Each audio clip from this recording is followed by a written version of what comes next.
बिस्मिल्लाहिर्रहमानिर्रहीम। अस्सलामु अलैकुम। आज हम एक्सरसाइज नंबर 3.7 सॉल्व करेंगे जो कि जॉइंट वेरिएशन ही की है। जॉइंट वेरिएशन क्या होती है इसका मैंने लास्ट एक्सरसाइज में तफसील से बताया था कि जॉइंट वेरिएशन क्या है और हम इसको कैसे सॉल्व करते हैं। ये इसी पैटर्न की इस चैप्टर की तीसरी एक्सरसाइज है जो कि एक ही पैटर्न पे क्वेश्चन सॉल्व हो रहे हैं इसमें। तो चलें शुरू करते हैं एक्सरसाइज नंबर 3.7। क्वेश्चन नंबर 1 है the surface area A of a cube varies directly as a square of the length L of an as.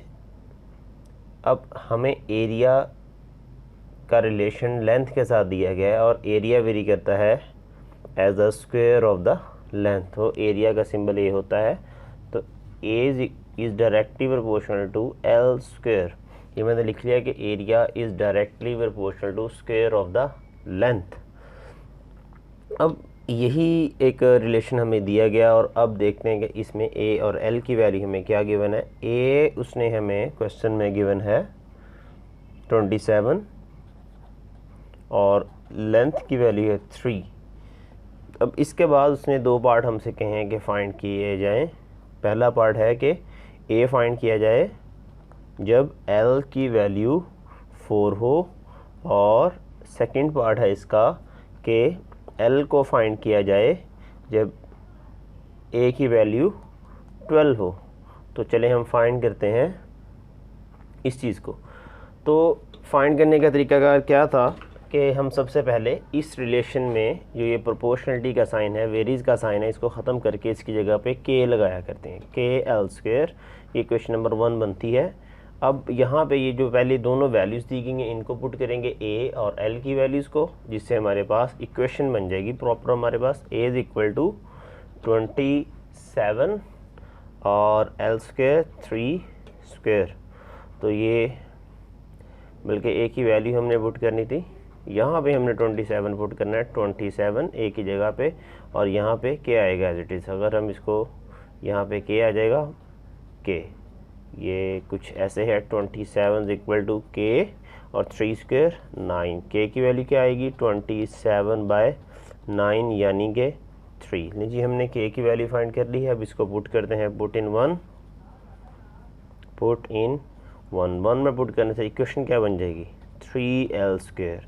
ये रिलेशन है एक्चुअली में हमारे पास जो दिया गया a is equal to 3l square. अब हम जो है अपना पार्ट नंबर 1 और 2 को इजीली सॉल्व कर सकते हैं इस रिलेशन की मदद से। तो पार्ट नंबर 1 है ए फाइंड करना है हमने, ए की वैल्यू फाइंड करनी है। तो 3l स्क्वायर, एल की वैल्यू हमें गिवन है 4 स्क्वायर, पुट करते हैं 3 4 स्क्वायर इज 16, 16 3 ज़ा 48। ले जी ए की वैल्यू 48 आ गई है। और हम आगे स्क्वायर यूनिट लिख लेंगे कि जो भी यूनिट होगा एरिया का, हमें दिया नहीं तो नहीं हुआ, जो भी यूनिट होगा उसका स्क्वायर लिया जाएगा। मीटर है तो मीटर स्क्वायर, सेंटीमीटर तो सेंटीमीटर स्क्वायर। तो ए फाइंड कर लिया हमने। पार्ट नंबर 2 सॉल्व करते हैं। अब हमें एल की वैल्यू फाइंड करनी है। तो फॉर्मूला है A is equal to 3l square. L find करने के लिए ये कुछ इस तरीके से बन जाएगा a/3। तो ए की वैल्यू पुट करें जो पार्ट नंबर 2 के लिए है 12/3 that is 4। L square is equal to 4 and L is equal to +-2 +2 ही इसका आंसर आएगा क्योंकि लेंथ कभी भी नेगेटिव नहीं हो सकती। तो L is equal to 2 that is our required answer and solution. ले जी क्वेश्चन नंबर 1 आपके सामने हमने सॉल्व कर दिया है एक्सरसाइज नंबर 3.7 का क्वेश्चन नंबर 1। तो मूव करते हैं क्वेश्चन नंबर 2 की तरफ जी। तो क्वेश्चन नंबर 2 है the surface area S of a sphere varies directly as the square of radius. S surface area है और वो रेडियस के स्क्वायर के साथ वेरी कर रहा है। तो एस की वैल्यू आर की वैल्यू दी गई होगी और उसके बाद हमें फाइंड करना होगा एस या आर। तो देखते हैं हमें आर फाइंड करना है। सबसे पहले हमें एस की वैल्यू गिवन है 16 पाई और आर की वैल्यू जो है हमें गिवन है 2। R is equal to 2, R हमें 2 गिवन है और S equal to 16 pi given है।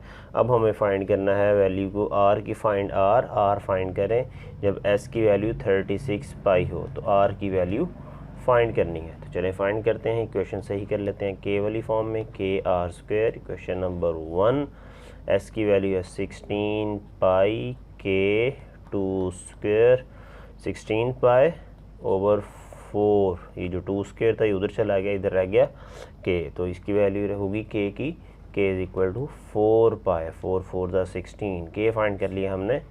अब इसको पुट करते हैं, पुट इन 1, इक्वेशन नंबर 1 में इसकी पुटिंग करेंगे तो एस की वैल्यू आ जाएगी, सरफेस एरिया का फॉर्मूला बनेगा 4 पाई आर स्क्वायर। ले जी हमने फॉर्मूला बना लिया है। अब इसमें आर हमने फाइंड करना है, एस की वैल्यू दी गई है 36 पाई, पुट कर दी, 4 पाई इधर ही था और आर स्क्वायर ये एज इट इज़ लिख लेंगे क्योंकि हमें इसकी वैल्यू फाइंड करनी है, हमारे पास इसकी वैल्यू मौजूद नहीं है। 4 पाई को उधर ले जाते हैं, 36 pi over 4 pi is equal to r square, pi से पाई कट जाएगा, 4 1 ज़ा 4, 4 9 ज़ा 36, तो आर स्क्वायर की वैल्यू आएगी 9 और आर की वैल्यू आएगी ±3 जो कि +3 होगा, रेडियस नेगेटिव नहीं हो सकता।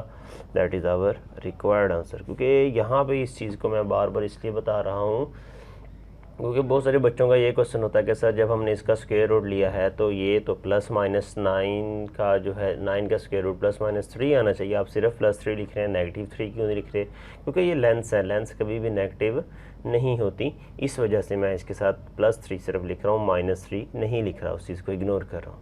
तो ये था हमारा क्वेश्चन नंबर 2। मूव करते हैं क्वेश्चन नंबर 3 की तरफ। जी तो क्वेश्चन नंबर 3 हमें गिवन है, in Hooke's law the force applied to stretch a spring varies directly as the amount of elongation S and F is equal to 32 pound and S is equal to 1.6. Find S when F is equal to 50 pound. Find F when S is equal to 0.8 inches. जी तो Hooke law हम सब ने पढ़ा हुआ है physics में, ये मौजूद है। कुछ इस तरीके से होता है कि एक स्प्रिंग के साथ कोई एक बॉडी अटैच होती है, एम ये स्प्रिंग होता है, ये फिक्स पॉइंट है जहाँ पे ये बॉडी अटैच है। कोई भी हम अगर फोर्स अप्लाई करके इसको इस तरफ खींचते हैं तो इस स्प्रिंग में खिंचाव पैदा होता है और वो खिंचाव इस फोर्स के डायरेक्टली प्रोपोर्शनल होता है।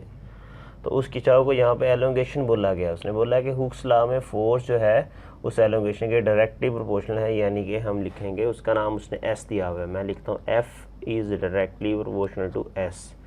तो एफ़ की वैल्यू क्या गिवन है हमें? शुरू में हमें एफ़ की वैल्यू 32 पाउंड गिवन है और एल बी इज़ पाउंड, ये पाउंड का सिंबल है, और जो है एस हमें एलोंगेशन हमें 1.6 इंचज़ गिवन है कि इतना इसके अंदर खिंचाव पैदा हो रहा है। और हमसे दो पार्ट फाइंड करने के लिए बोला गया है। पहले पार्ट में है कि एस की वैल्यू फाइंड करो, एलोंगेशन कितनी होगी जब फोर्स हो 50 पाउंड, 50 पाउंड की फोर्स लगे। ये 501 नहीं है, मैं इसको चलें इसकी शेप चेंज ही कर देता हूँ ताकि आप लोग कंफ्यूज नहीं हो। तो पार्ट नंबर 2 में इसने बोला है कि एफ़ की वैल्यू फाइंड की जाए जब एस है 0.8 इंचज़। जी तो इसको सॉल्व करते हैं, एफ़ को हम कन्वर्ट कर लेंगे के वाली फॉर्म में, तो ये क्या बन जाएगा, एफ इक्वल टू के एस। ये हमारी क्वेश्चन 1 है।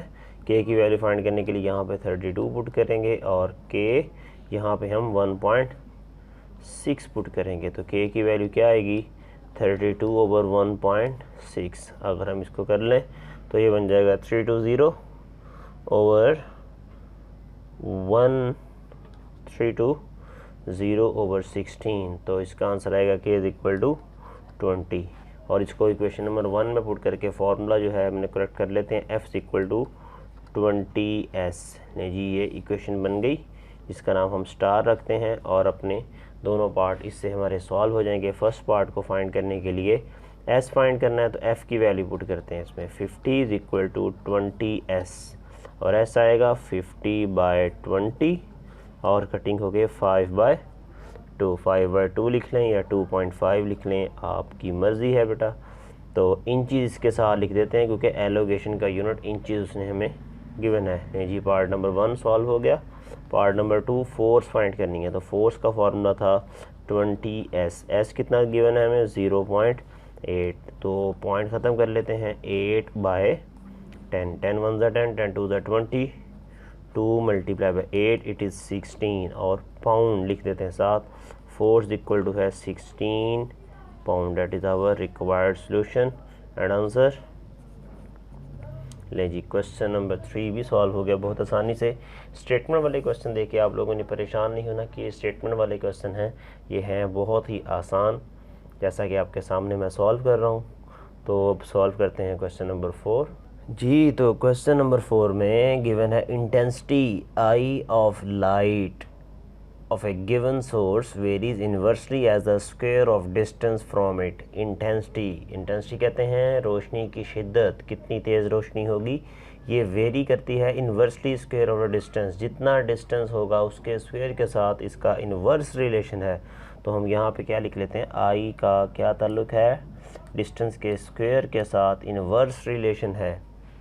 तो वो कहता है कि if intensity is 20 candle power, intensity का यूनिट है कैंडल पावर, अगर आई की वैल्यू हमें 20 दी गई है, अगर आई की वैल्यू 20 दी गई है और हमसे डिस्टेंस ऑफ 12 फीट, डिस्टेंस हमें 12 फीट दिया गया है, तो find the intensity at a point 8 feet. Intensity find करो जब डिस्टेंस 8 फीट हो, डिस्टेंस 8 फीट हो। तो चलें, वैसा ही क्वेश्चन है, A is equal to K by D square, question number 1। ये माइनस का साइन नहीं है, इससे कंफ्यूज नहीं हो जाना। तो लिखते हैं यहाँ पे आई की वैल्यू 20 इज इक्वल टू के फाइंड करना चाह रहे हैं, डी की वैल्यू 12 स्क्वेयर, 12 स्क्वेयर 144 होता है और 144 मल्टीप्लाई होगा 20 के साथ जाके, तो के क्या बन जाएगा, के इज इक्वल टू 144 बाय 20, और 144 का जब हम 20 से मल्टीप्लाई करेंगे तो ये आंसर आएगा 2880। आसानी के लिए मैं कैसे मल्टीप्लिकेशन करता हूँ, अगर हम 10 से मल्टीप्लाई करें, 20 को हाफ कर लें, 10 से किया तो 1440 आया, और 1440 का डबल करेंगे 20 के लिए 1440, तो 40 का डबल 80 और 1400 का 2880 आ चुका है हमारे पास। तो ये वैल्यू है के की, इसे हम पुट करते हैं, पुट इन 1, पहली इक्वेशन में पुट करो, आई इज इक्वल टू के की वैल्यू पुट कीजिए 2880 बाय डी स्क्वायर, ये फ्रैक्शन का ही सिंबल है।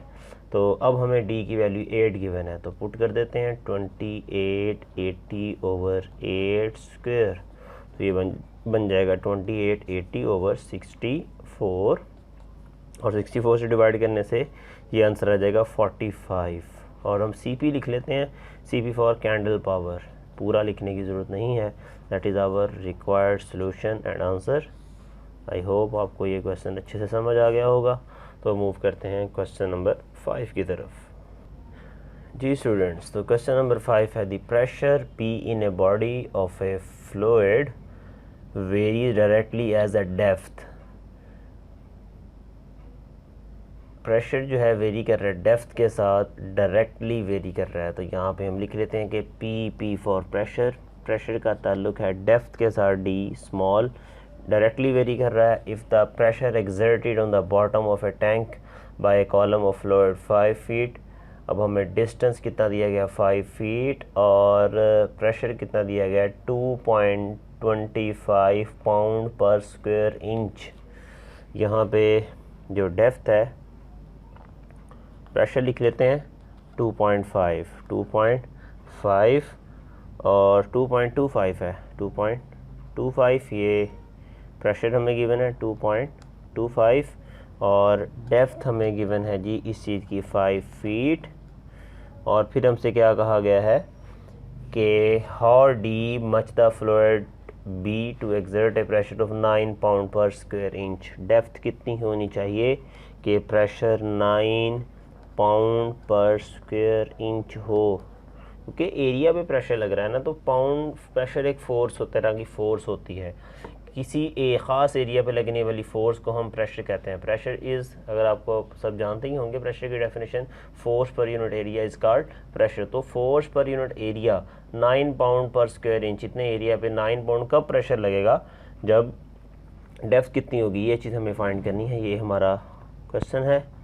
तो वैसे ही शुरू करते हैं, P इज़ इक्वल टू के डी, तो और P की वैल्यू पुट करते हैं 2.25 K मल्टीप्लाई बाय 5, और K आएगा जी 2.25 डिवाइडेड बाय 5 जो कि आंसर आएगा 0.45। के की वैल्यू हमने फाइंड कर ली, इसका नाम इक्वेशन नंबर 1 रखते हैं। तो पुट करते हैं, put in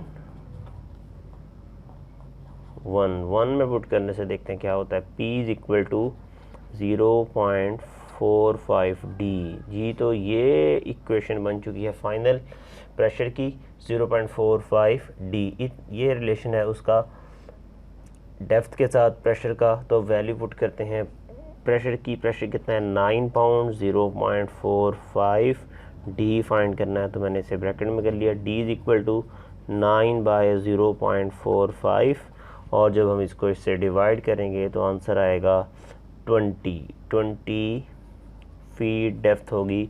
that is our required solution and answer. Now we will solve question number 6 जी। तो क्वेश्चन नंबर 6 हमें गिवन है labour cost C varies jointly as the number of workers n and the average number of days d। ये vary कर रहा है दो चीज़ों के साथ। लेबर की जो कॉस्ट है, मज़दूरों की जो उनकी लेबर है, उनकी मज़दूरी है, वो वेरी करती है दो चीज़ों के ऊपर डायरेक्टली। किसके साथ? नंबर ऑफ़ वर्कर्स कितने लगे हुए हैं, और एवरेज नंबर ऑफ़ डेज़, और डेज़ कितने लगे हुए हैं, यानी कि एन डी। दोनों चीज़ें मैंने इकट्ठी लिखनी है। C cost of labour is directly proportional to number of workers and number of days they are working। ये मैंने एक एक्सप्रेशन बना लिया है, तो इसको ज़रा इस फॉर्म में लिख लें। C इज इक्वल टू के एंड डी। ये क्वेश्चन नंबर 1 बन गई। वो हमें तीनों चीज़ों की वैल्यू दी गई होगी। If cost of 1800 worker for 13 days, cost of 1800 worker, n की वैल्यू हमें दी गई है 800 जी, 800 वर्कर्स। नंबर ऑफ़ डेज़ हमें 13 दिए गए हैं, और जो प्राइस है C इज इक्वल टू वो दी गई है 28,600। ये प्राइस दी गई है, और हमसे कहा गया find the labour cost of 600 workers. Labour cost हमें C की वैल्यू फाइंड करनी है। ये मैं यहाँ पे लाइन लगा देता हूँ। C की वैल्यू हमें फाइंड करनी है labour cost. 600 worker, number of workers कितने दिए गए हैं जी 600, और 18 डेज़, नंबर ऑफ़ डेज़ कितने दिए गए हैं जी 18 डेज़ हमें दिए गए हैं। तो यहाँ पे वैल्यूज़ पुट करते हैं। 28,600 is equal to K, N की वैल्यू है 800 और डी की वैल्यू है 13। K is equal to 28,600 over 800 multiply by 13। जब हम इसको सबको डिवाइड करेंगे तो ये आंसर आ जाएगा हमारे पास के का जी। तो जब हमने इसको डिवाइड किया तो आंसर आया 55/2। तो इसको पुट करते हैं 1 में। C is equal to 55/2 and D। अब ये वाली वैल्यूज पुट करके C की वैल्यू फाइंड करते हैं। 55/2, N की वैल्यू है 600 और D की वैल्यू है 18। 2 1 2, 2 9 18, और जब हमने इसको मल्टीप्लाई किया है तो हमारे पास ये चीज़ आ गई है 297,000 C। तो कॉस्ट ऑफ लेबर इतने रुपीज़ कॉस्ट आएगी। That is our required solution and answer. Now we will solve question number 7 जी। तो क्वेश्चन नंबर 7 है the supporting load of a pillar varies as the 4th powers of its diameter. जो pillar के ऊपर load है, supporting load of a pillar varies as the 4th power of its diameter and inversely as the square of its length. कि एक pillar कितने load को support करेगा, ये चीज़ वेरी करती है उसके डायमीटर के 4th पावर के। फॉर एग्ज़ाम्पल डी अगर हम डायमीटर लेते हैं तो उसके ये हम सी लिख लेते हैं उसकी जो सपोर्टिंग पावर है, और ये डायरेक्टली वेरी करता है 4th पावर ऑफ डायमीटर। और ये जॉइंट वेरिएशन का क्वेश्चन है, इसके अंदर उसकी लेंथ के साथ भी उसने तल्लुक दिया गया है, और inversely as a square of its length, और लेंथ के स्क्वायर के साथ इन्वर्सली रिलेशन है। इसको हम इस फॉर्म में लिखते हैं D4/L स्क्वायर, इक्वेशन नंबर 1। अब हमसे क्या चीज़ डिमांड की जा रही है? Pillar of diameter 6 inches data हमें दिया गया 6 इंचज़ का पिलर है ऑफ हाइट 30 फीट, डायमीटर कितना है जी 6 इंचज़, और लेंथ हमें 30 फीट दी गई है, 30 फीट, और हमें क्या चीज़ दी गई है, लोड वो कितना लेता है 63 टन जो है वो लोड को सपोर्ट कर सकता है। इसके अलावा हमें क्या डाटा गिवन है, how high a 4 inch pillar must be to support a load of 28 tons. 4 inch pillar, हमें उसका डायमीटर दिया गया 4 इंच, और लेंथ हाउ हाई ये फाइंड करनी है, और जो उसके ऊपर लोड है वो है 28 टन जी। तो वैसा ही क्वेश्चन है जैसा कि हम सारे सॉल्व करते हैं, सिर्फ डाटा हमने निकालना था, निकाल लिया। अब इसको सॉल्व करना है बहुत ही आसानी से। हेयर इज 63, हेयर इज के, एंड डी की वैल्यू है 6 पावर 4, और लेंथ की वैल्यू है 30 स्क्वायर, तो के की वैल्यू 63 मल्टीप्लाई बाई 30 स्क्वायर आएगा 900, जो कि उधर चला गया इसके साथ मल्टीप्लाई, और 6 की पावर अगर 4 लें तो ये आ जाएगी हमारे पास 6 पावर 4 1296, और इसको हम डिवाइड करते हैं 63 मल्टीप्लाई बाय 900 ओवर 1296, तो ये आंसर आएगा 175/4। 175/4 ये के की वैल्यू है, पुट इन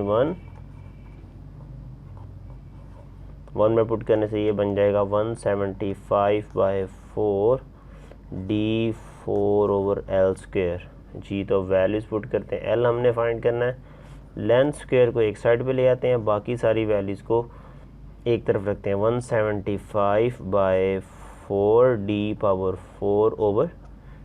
सिर्फ c यहाँ से मूव करके डिनोमिनेटर में आ गया और लेंथ उधर चली गई है। अब हम वैल्यूज़ पुट करते हैं, इनकी वैल्यूज़ पुट करेंगे तो ये क्या बन जाएगा 175/4, डी की वैल्यू क्या है 4, तो 4 टाइम 4 पावर 4, सी की वैल्यू है जी 28 गिवन है। और जब हमने ये सारी कैलकुलेशन कर ली तो इसका आंसर है बेटा 400। L² किसके इक्वल आया 400 के, और लेंथ हमने जब फाइंड की तो आ गई बेटा 20 फीट। लेंथ कितनी होगी 20 feet, that is our required solution. Second last question of this exercise, question number 8.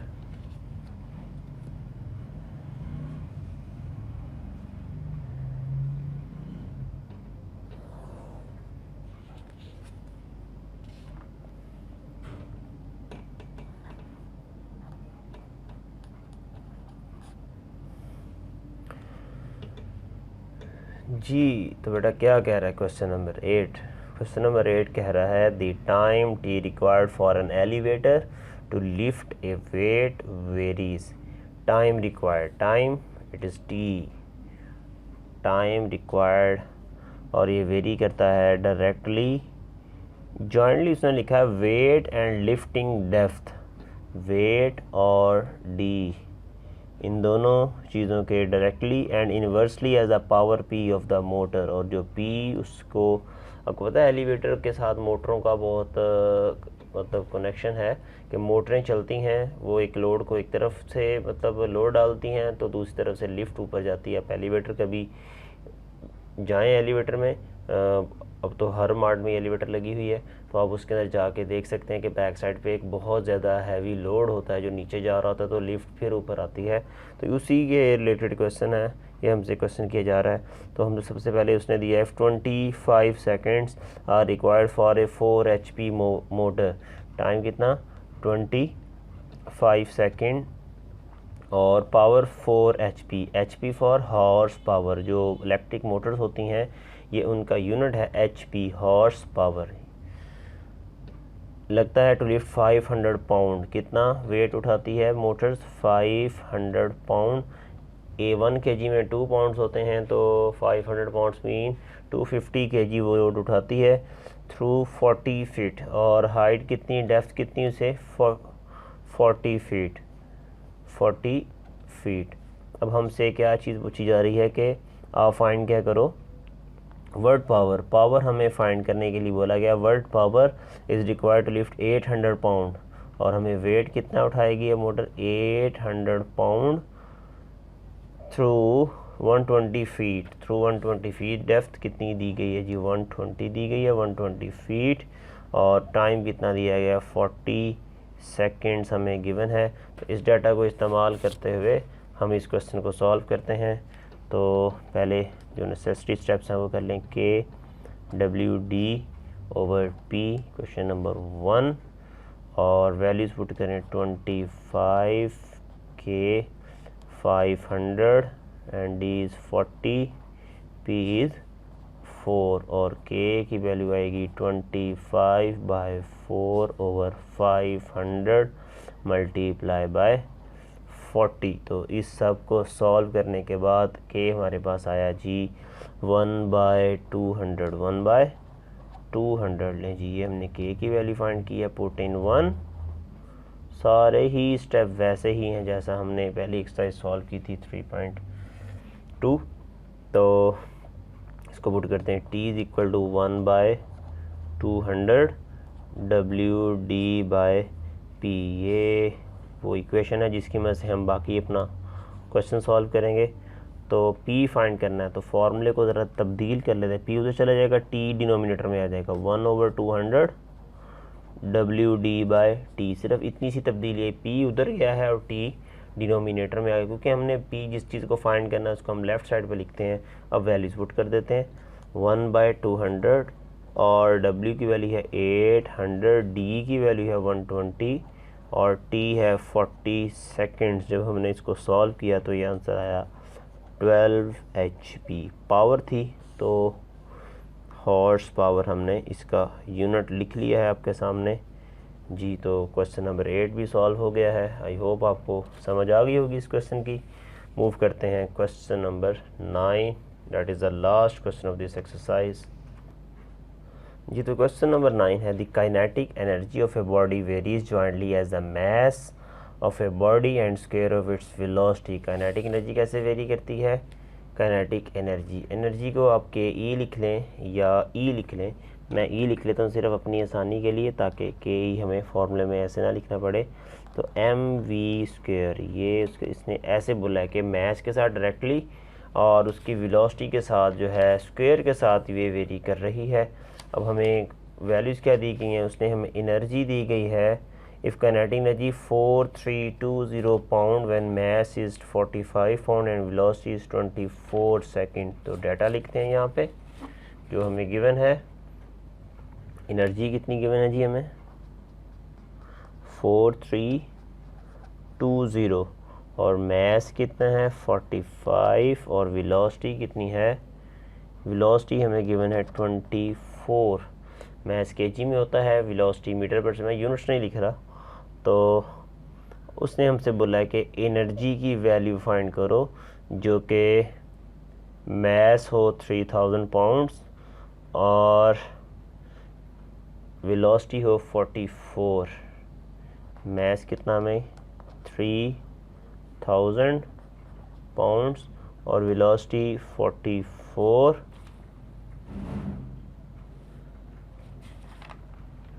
ये फीट्स पर सेकंड में दी गई है वेलोसिटी हमें, नो इशू। एनर्जी की वैल्यू हमें फाइंड करनी है, तो सॉल्व करते हैं इस क्वेश्चन को।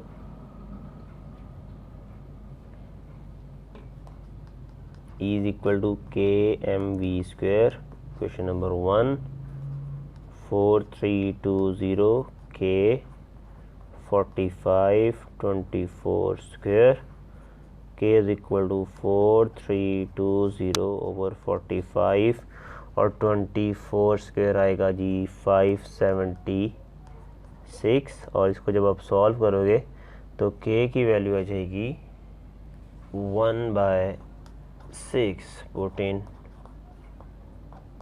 1 is equal to 1/6 mv²। Values put करते हैं मास की जो कि है 3000 और वेलोसिटी की जो कि है 44 स्क्वायर, और इन सब को जब हमने कैलकुलेट किया तो ये आंसर आया 968,000। इतनी एनर्जी है जी इसकी फीट पर pound. That is our required solution and answer. लें जी, इसके साथ ही एक्सरसाइज नंबर 3.7 कंप्लीट हो गई है। आई होप कि आपको इस एक्सरसाइज की सोल्यूशन की बहुत अच्छे से समझ आई होगी, और अगर आपको समझ आई है तो आप हमारी वीडियो को लाइक और शेयर ज़रूर किया करें, और दूसरे स्टूडेंट्स के साथ जो भी अपनी स्टडीज़ की तरफ तवज्जो नहीं दे रहे उनके साथ शेयर भी किया करें, ताकि उनकी स्टडी का भी जो डेफिशिएंसीज़ हैं वो पूरी हो सकें। तो अगर आपने हमारे चैनल को सब्सक्राइब नहीं किया तो चैनल को भी सब्सक्राइब कर लें, ताकि आप तक नोटिफिकेशन सबसे पहले पहुंचे कि हमने अपने चैनल में जो भी चेंजेस की हैं। तो मिलते हैं नेक्स्ट वीडियो में, तब तक के लिए हमें इजाज़त दें। अल्लाह हाफिज़, अस्सलामु अलैकुम।